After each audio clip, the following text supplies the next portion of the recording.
Why does every recipe I try need 18 ingredients, including a jar of something paste I'll never use again, but will sit in my fridge for 9 months? I just want dinner in the oven, fast. That's why I love Blue Apron's new one-pan assemble and bake meals. They send you fresh ingredients that are already chopped. All you do is put it all together and bake. That's it. No chopping, no weird leftovers, just delicious, easy-to-make meals. Get 20% off your first 2 orders with code APRON20. Terms and conditions apply. Visit blueapron.com/terms for more.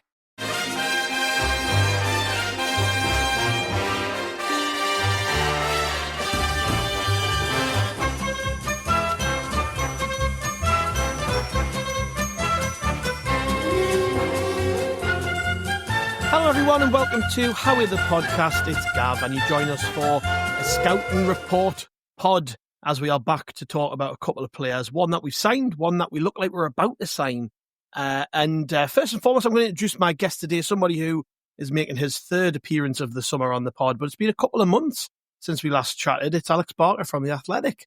Hello, Alex. Hello. Yeah, it has been a little while. I didn't think it would be this long, given the rate you were signing players, but I'm happy to be back. Yeah, I think should we complete the signing of Jhon Lucumi, one of the players who we are here to chat about today, that would be 13, maybe 14. I'm losing count of the amount of players that Sunderland have signed. We are going pretty mad. I was just looking, I mean, when you first came on, you actually came on to talk about a player we never actually signed in Marcin Bulka. But then you were back on a couple of days later to tell us all about Habib Diarra. It's been quite a while, like I say, it's been nearly 2 months and lots has happened in that time. I mean, you must have taken a cursory glance at least at the business Sunderland have done. What do you make of the summer we've had? Because it has attracted a lot of attention given the amount of money we've spent and the sort of the fact that we've cast our net so wide across Europe. Yeah, I found it really interesting. I think I made it clear when I first came on that the promoted sides are of a big interest to me. I'm someone who's done a lot of research into promoted teams in the Premier League. In fact, I've been long preparing a video on basically how to stay in the Premier League. And one of the main things that I took away from my research was you need to invest money. Like you just need to spend big no matter what, even if it's a Nottingham Forest style thing where you end up breaking the rules due to how much you spend. So the amount Sunderland has spent, that hasn't actually took me by surprise so much. What's impressed me more is the players you've been signing. Like, to do a comparison to Southampton, for example, last season, they spent quite a bit of money, and I'd argue it was all on the wrong players for a wrong style of play. Sunderland, I knew would be interesting because you were going to come up, you were going to play relatively defensive football based on what I knew about you guys in the Championship. You weren't going to try and come up and play like Barcelona. And the players you've signed, there's been a mix of some maybe young, more unproven guys like Noah Siddiqui, for example, who very hyped up when he arrived. So how good is he going to be? But then someone like Granit Xhaka, Habib Diarra, targeting a lot of physical players and quite a lot of proven players as well. So I have been keeping a very close eye on it, and they're a team to watch for me throughout the season. Do you think our recruitment's maybe gone under the radar of the average Premier League fan? I mean, Sunderland being a club who've been outside of the Premier League bubble for quite a while now. A lot of people who are the tipsters and the predictions that you see. I mean, I don't pay a great deal of attention to sort of what's said outside of the Sunderland bubble because I just, time and effort really just not being able to do it. But a lot of the guys I do the podcast with have said on the pod that when they've been listening to prediction videos and podcasts and things, that a lot of people are kind of writing Sunderland off as a team who will go down, definitely go down. So, do you think the recruitment maybe went under the radar a little bit? I think so. I think it's an interesting mix. I think there'll be a lot of fans who haven't looked at the recruitment, right? And they're just used to putting the promoted sides down. I mean, 2 seasons in a row, all 3 promoted teams have gone down straight away. So I think it's natural to write Sunderland off. And to be fair, it's the same for, I think, people who got more interest in the game. For example, at work in the Athletic, I speak to John McKenzie every day, who knows an insane amount about football, and we've been talking a lot about Sunderland over the last 2 months of your recruitment, and he felt quite impressed by it, and he still put you guys in the relegation zone for his Premier League predictions, just because it's just a case of it's so hard to stay up in the league. But I definitely think to the average fan, it's probably gone under the radar, and maybe to like the more keen viewers, maybe it's just been a bit underrated. People have looked at it and thought, it's not going to work. You're signing too many unproven players. Yeah, well, I wonder as well, though, after Saturday's win against West Ham and it being such an emphatic win, and the fact we were first on Match of the Day, and then tonight, of course, before the Monday Night Football big kick-off between Everton and Leeds, there was a bit of time spent by Gary Neville and Jamie Carragher analysing Sunderland's performance. So, I guess if you keep winning games, that the pundits are going to start taking a little bit more notice and maybe giving us some of the respect we maybe deserve for some of these things. Yeah, I think so. I think that just on that note of the victory against West Ham, that felt really big. I didn't finally get this stat, but I really want to know when was, maybe you have it, the last time a promoted team in the Premier League won on the opening day. It feels like it's been a while, and I know for you guys it was like the first time since something like 2013 or something insane you'd won on the opening day of the Premier League. So it was our first home win on the opening day of the Premier League since 2007. Well, you might be right though in terms of all round, but yeah, it's been a while. And I did look. I think last year none of the promoted sides won until October, I think. Yeah. So yeah, it's just big for mentality. Like that will have there's definitely going to give Sunderland a confidence boost straight away of, we're different to the other promoted teams. We can actually compete in this league. Yeah. Well, we'll see. We'll see how things go. I mean, just before we move on to the two players I want to focus in on a bit, what other than maybe Diarra, who we've talked about before in the past, I mean, who stands out to you as perhaps the best bit of business we've done? Oh, good question. I mean, Jack is the obvious answer, but I do want to shout out Ronaldo, because I think our chat preempted you guys signing Ronaldo, and he's a long time a favourite of mine. When I first properly got into football, in terms of like doing it, trying to get it for a job, right, not just watching it as a fan. One of the first teams I like properly watched week in week out was Lille in 2020-21 when they won Ligue 1. Last time a non-PSG team won it, and Ronaldo was absolutely fantastic in that team, playing at left back. And I know he got the move to Atletico Madrid, I think the summer after. And I think he has had very good moments there. I'm pretty sure he had an injury halfway through his stint, which derailed him a bit. But I've always thought he's like an incredibly reliable defensive player. So when the Sunderland brought him in, I thought that just feels like really smart business. Someone who's like you can rely on a defensive standpoint and is pretty good on the ball. It just felt really smart. Yeah, and he had a great debut on Saturday against West Ham. Looked like he'd played 50, 60 games for Sunderland already. He slotted straight in. So, I think when you take the leap on a player who's as experienced as that and somebody who, played for a fantastic club in Atletico Madrid, and for Simeone, you've got to be a hard nut to be a part of his team. I think that gave us a lot of confidence, but of course, some bad injuries and things had preceded that move to Sunderland. So you do look at that and just hope he can stay fit, because he does look like a good bit of business. But you're right to mention Xhaka too. I think that's the one where, I mean, I still cannot believe we signed Granit Xhaka, but I have seen him in the flesh. He does play for Sunderland. I've seen him in a red and white shirt, so I think I kind of believe it's true. But anyways, I mean, to move on slightly and to talk about the guys that we want to zone in today, we'll start off with Nordi Mukiele, who, of course, signed officially on Sunday for Sunderland, came in for around 12 million euros from Paris Saint-Germain. A player, again, I'll be honest, like the majority of the players we've signed this summer, I didn't even know who he was. But when you look at his rap sheet, Paris Saint-Germain, Bayer Leverkusen, RB Leipzig, Montpellier, played for some big football clubs and still a good age at 27-year-old. I mean, I was looking at his at the games played in certain positions, and he's a real Swiss Army knife. He can play right back, centre half. He can play on the wing. Has even played games at left centre back occasionally.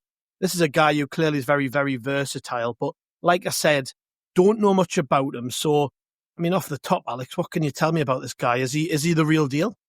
Well, you've definitely given the headline stuff. Like, played for a lot of top clubs. Seems very versatile. I think what's the bit of background I can give on him is when he was signed by RB Leipzig, he was quite a young player, and he was gradually breaking through into that team. I think tending to play more on games as the seasons went on.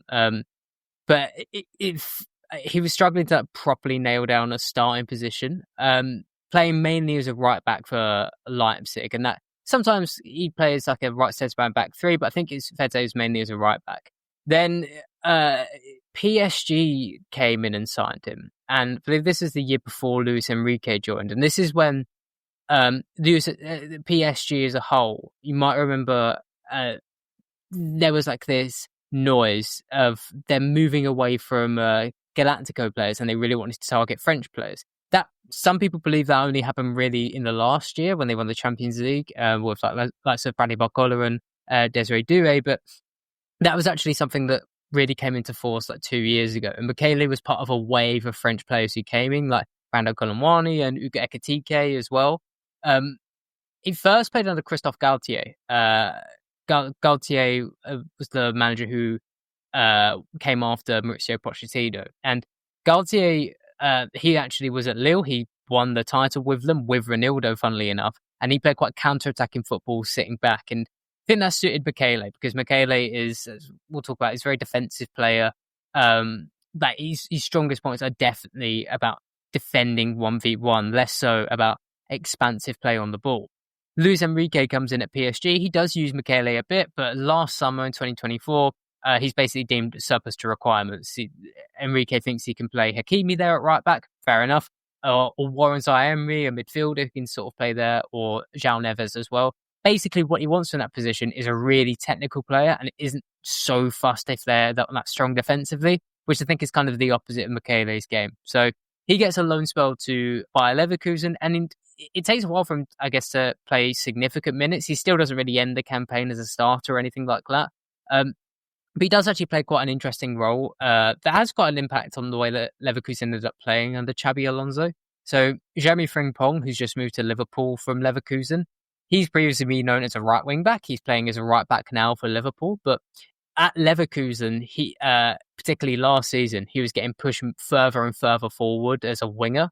And Mukiele was basically the guy to enable that. He came in as a right centre-back, and having had experience as a right-back, was able to shift wide and cover that space with Jeremy Frimpong. So Mukiele, to sum it up, yeah, he's been fulfilling lots of different roles. Maybe, I think the move to PSG sort of derailed him, in much in the same way it derailed Ekitike. But while Ekitike's career rebounded, I'd say, fairly quickly, Mukiele's has stagnated a bit longer. He's 27 years old now, and him moving to Sunderland is probably him looking for a more concrete starting position. Yeah, I was going to ask you about that, actually. You know, you've said he can play a variety of positions, and I know that there are a lot of footballers who they love being that player in the squad, who can just go and play wherever the manager tells them to play, and they do a job. We've already got one in Luke O'Nien, who's, you know, he would play in goal if you told him to, and he's just over the moon to be there. But I do wonder, and you might be able to answer this or not, I don't know, but Mukiele being 27-year-old, and like you said, he's had a stop-start couple of years, given that he hasn't really nailed down a place at these last two clubs. Do you think not only does he want to go somewhere where he can really establish himself, but is there a position you think where he would be looking at and going, I want to play there long-term, instead of just being seen as a utility man who can do a job? I want to be a centre-half. I want to be a right-back. I want to be a right midfielder. Like, where do you see him kind of fitting into the Sunderland squad, given that we've already got quite a lot of players, you know, and we've got quite a lot of established players in the team? Where do you see him fitting in? Yeah, so this is interesting, because while I think Mukiele's in search of first team minutes, I feel like Sunderland have brought him in and maybe don't view him necessarily as a guaranteed starter. I think there is room for him to get into the team, but for full transparency, like, I've watched the first half of you guys against West Ham in full. I tend to go back and watch games rather than watching them live. I think I get a bit more out of it. And I think there's two ways you can maybe see him getting into the Sunderland team. At least I can see him getting into Sunderland's team. Maybe as a centre-back, because what I've noticed on the ball, when you guys had the ball, you were consistently dropping like a midfielder in or keeping a fullback deep. So you had like a back three on the ball. And I think that sort of suits Mukiele if he was to play as a centre-back a bit wider. The advantage you get of having him play at centre-back is he's very good at defending in the channels. He's pretty quick. there was a game against Bayern where he's defending against Kingsley Coman, and he's able to keep up with him pretty easily. Same with Alphonso Davies. So the advantage you get with him is he can keep up with fast players out wide, and you won't get beaten there. Downside is he's probably not that strong aerially for a centre back. He's quite decent physically, but he's not like a 6'4" giant, right? So I think maybe Sunderland maybe is an option at centre back, and at right back potentially as well in more defensive games. Again, against West Ham, even though you held 37% possession across both halves, I do feel there was quite a lot of periods where you were like quite patient on the ball and trying to open out West Ham, and certainly focusing a lot of play down the right. Maybe in a game like that, Mukiele doesn't make as much sense, but in a game where you're playing a better team than West Ham, maybe a top team, Mukiele makes a lot more sense as a right back who just hangs back and stays a bit more defensive and is decent enough on the ball to play it forwards. There was a video, you probably haven't seen this, but there was a video of Mukiele doing his introductory interview with the football club, and sort of behind the scenes, the club are filming him just off set. And Granit Xhaka comes on set and gives him a big hug and a welcome and stuff. Oh, yeah. And obviously they played together last season, played together at Leverkusen. Now, I would imagine you'll be thinking the same as me. He'll have got a nice character reference from Granit, given they played together so recently. And that's key, I think, as well, having allies in the squad and having players he's played with before. Yeah, that's a really good point as well. That's something actually probably went under my radar. And to be fair, like, I think in his career, I don't think I've ever heard anything about him being like bad behind the scenes or anything like that, having a bad attitude. And I think like that's to be expected, right? But I think it does go a bit further as well when you consider, like we said, how little consistent game time he's had. He just seems to be someone who wants to play and has not really kicked up a fuss at not being able to play. So that's a really good point. Yeah, it makes you wonder what Sunderland have done to sell this move to him, because like I said, you mentioned there, he's maybe not the best aerially. Well, the player in his position at the minute, Dan Ballard, that's his biggest strength to the team, Fantastic in the air, really strong, really aggressive defender, committed defender, but somebody who's probably not the best on the ball. He's decent on the ball, not the best on the ball. And then to his right, you've got Trey Hume, who's a stalwart of the team, somebody who's unproven at this level like Ballard. They're both players who've never played in the Premier League up until Saturday gone, but both very popular players and players who I think the fans are expecting to play a big role this season. So, yeah, it's interesting, isn't it, to try and work out, like, what have the clubs said to Mukiele to get him to come here? Because he will have had options. He's a top player playing for Paris Saint-Germain. The fee, when you look at it, it's not breaking the bank at the top level. 12 million euros is a pretty low fee these days, isn't it, for a central defender or a right back? So, yeah, what do you think the big sell's been to get him here?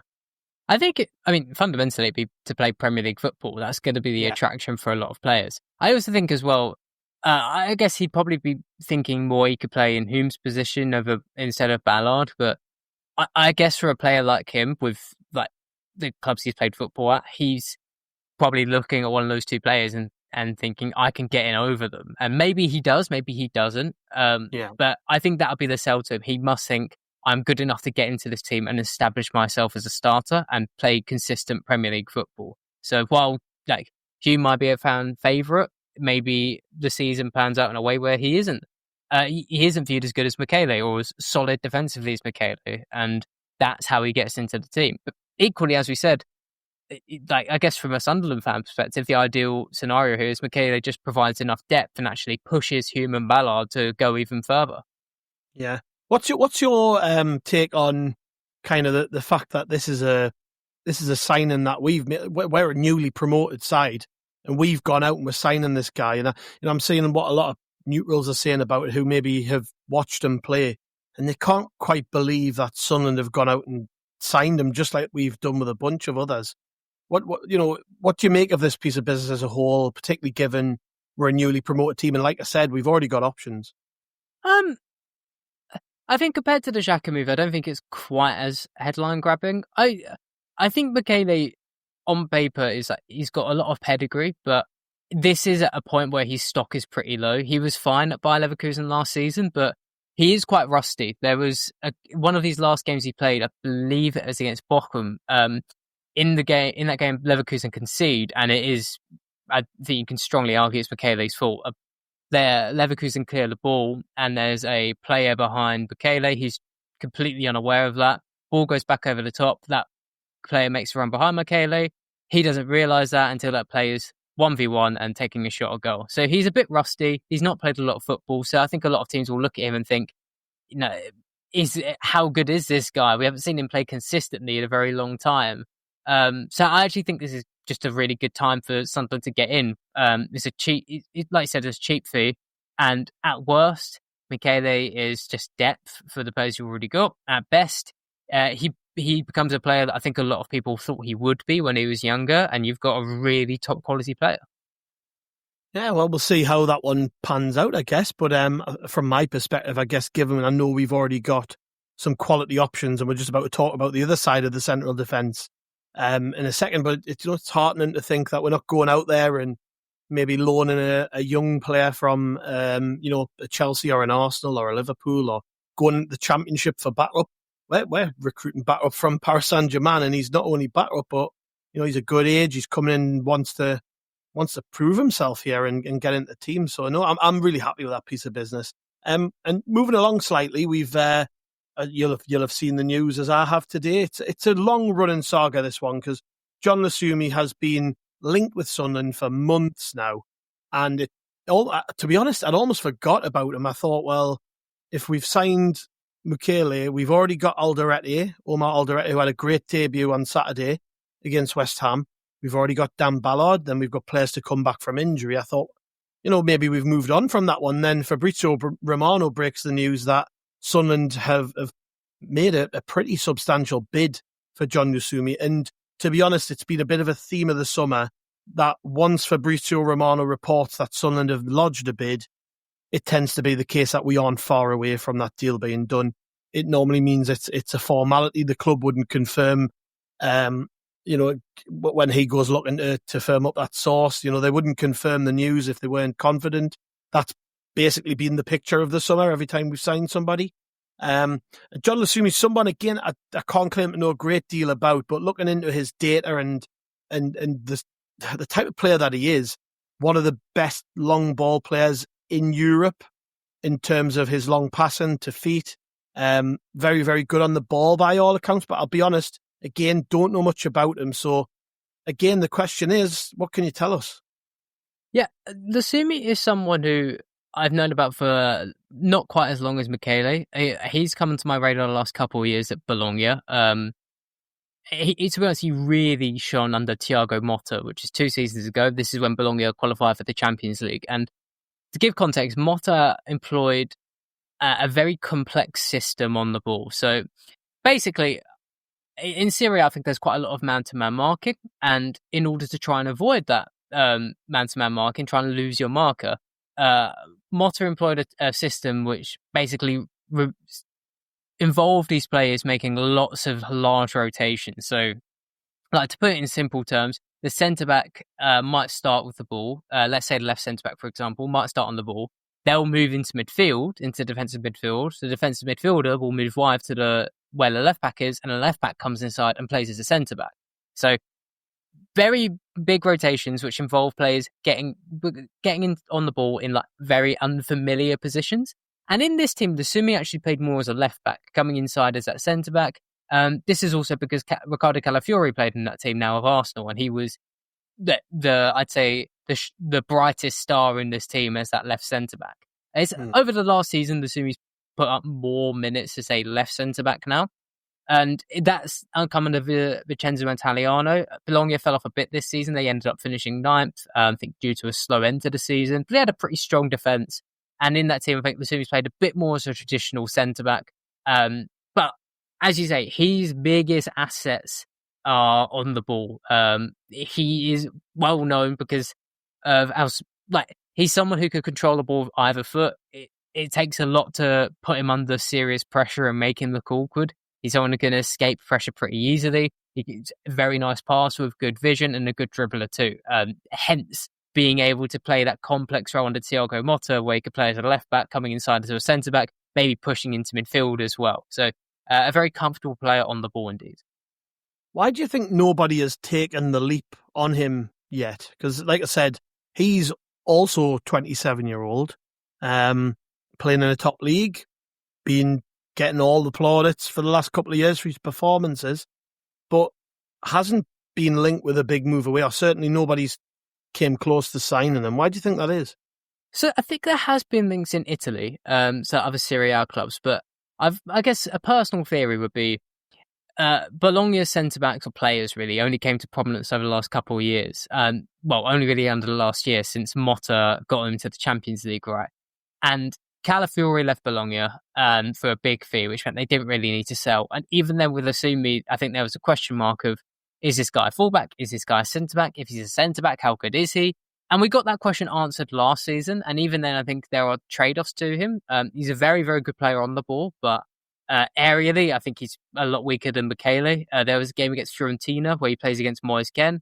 Whole back heel after. I know Moise Kean's got a terrible reputation in England, but he's turned into like a really, really strong target man striker. And he was able to bully Lucumi quite well. Lusumi's got a 50% aerial win rate over the last 2 seasons, which I'd say is pretty poor by a centre-back standard. So I think a lot of teams in Europe combine that with his age of being 27 years old, there might be a younger player who's more physical, who we could train and coach to become as good a player on the ball as Lucumi. So it's just a matter of trade-offs and circumstance, I think, and also just him maybe having a weakness in an area a lot of teams want strength in as a centre-back. Can he play on the right of the defence in terms of like the right centre-half, do you think, or is he solely a left central defender? I think he could play on the right. Like I said, he's very comfortable on either foot. So he definitely is left-footed, but I can see him doing okay on the right as well. Yeah, I'm interested to see where he fits in. Again, just to be honest, him and Mukiele are virtually sort of side by side on this, in that you're looking at the defenders in front of them at the minute. Ballard and Alderete are very different in terms of style. 2 out-and-out bruisers ahead of them, and then 2, ball players, I guess, or lads who maybe aren't reliant solely on their physical ability, their aerial ability to get by. So again, I suppose it's about balance, isn't it? In the Premier League, you need to have options. Worst thing that could happen to Sunderland is you get a couple of injuries in defence, and then you're calling upon players like maybe Leo Hjelde or dare I say Adjilisi, who I actually quite like, but these are players who have only played for Sunderland in the Championship. I mean, that's the risk you take, isn't it? If you don't go out and sign top quality options, you then resort to players who probably aren't good enough for that level, and you can't really leave yourself in that position if you're a team who want to comfortably stay in the Premier League. Yeah, I would agree, but I do have a theory that's as a bit more context. So I'd say with Mukiele, while he is maybe a bit more of a ball player than your current options, he is a guy I'd want to play in more defensive games. So I'd want to play him, if I'm Reggie Libri, I'd play him as a right back when I'm defending against like Karol Matoma, for example, of Brighton, because I could trust Mukiele to keep up with him well. I'd play him as in a back 3 if I'm going really defensive, because he's like strong enough and decent on the ball under pressure. Whereas Lucumi, just again, I've only watched the first half of the game against West Ham, but I did look at the stats as well, and I got a bit of a theory. So from what I could tell, limited sample size, Sunderland aren't going to be a team that just hit the ball up. When you want the ball, you want to keep hold of it, and there's a bit of patience in your game. And one thing I noticed from Sunderland was you were putting a lot of your play through wide areas. Diarra, for example, was moving basically out to the right wing at times, which I found quite interesting. Now, this is partly because West Ham played like a 5 at the back, so it's a bit difficult to play through the middle. But I see Lucumi, and I think this is a player who, if Sunderland were, let's say, you have a good season and you're getting a bit more of possession as games go by and teams respect you more, I'd want Lucumi in my team because he's someone who can pass through the middle. There's some software I use. It's from a company called My Game Plan. My Game Plan AI. So they basically do advanced statistics.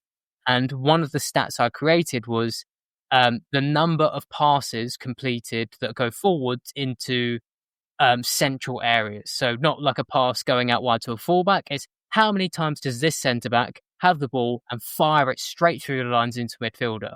And Lucumi was 11th in Serie A, across all centre-backs for this. So he's very, very high above the average. So I think Sunderland have brought Lucumi in as someone who maybe actually doesn't play a lot straight away, but comes into the team as the team gets better and more confident on the ball. And he's someone who's actually brings a lot of value in possession, which could be really important for Sunderland based off the minutes I've watched so far. Yeah, I'm really interested to see these players come in. It's just a world away from what we used to be honest, Alex.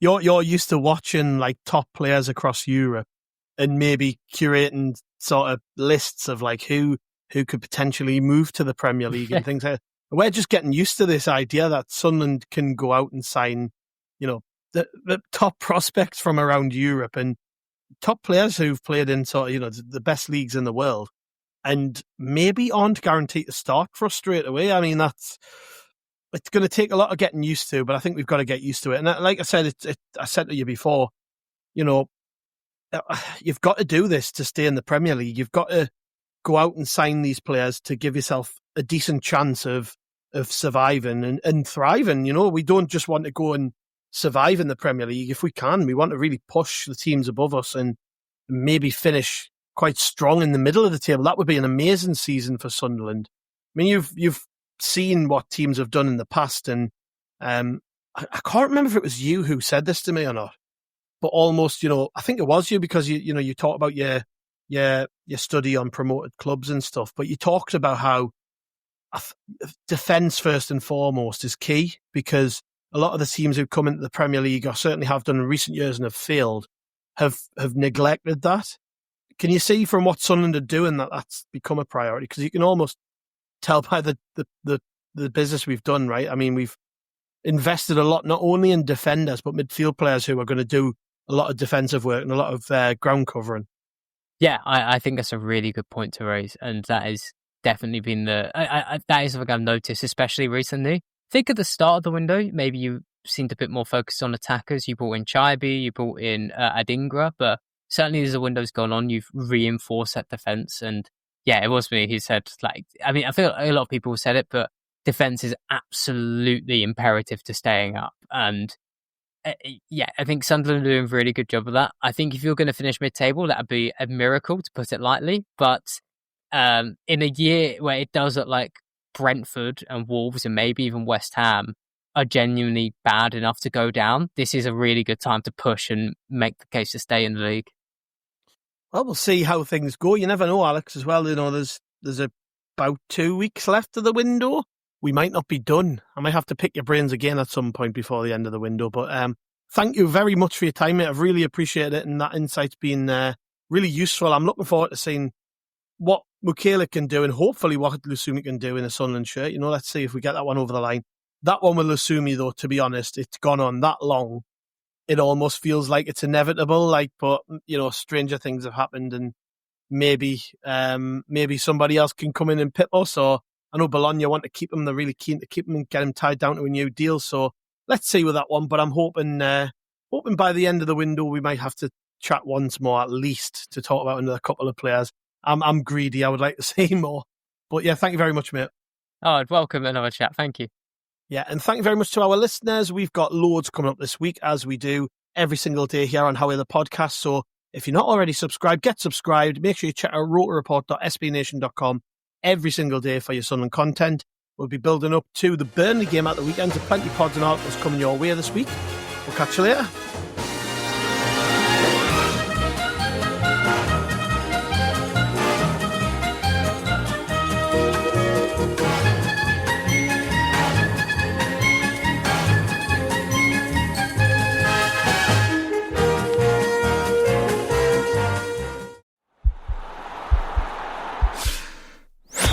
This podcast is part of the Sports Social Podcast Network.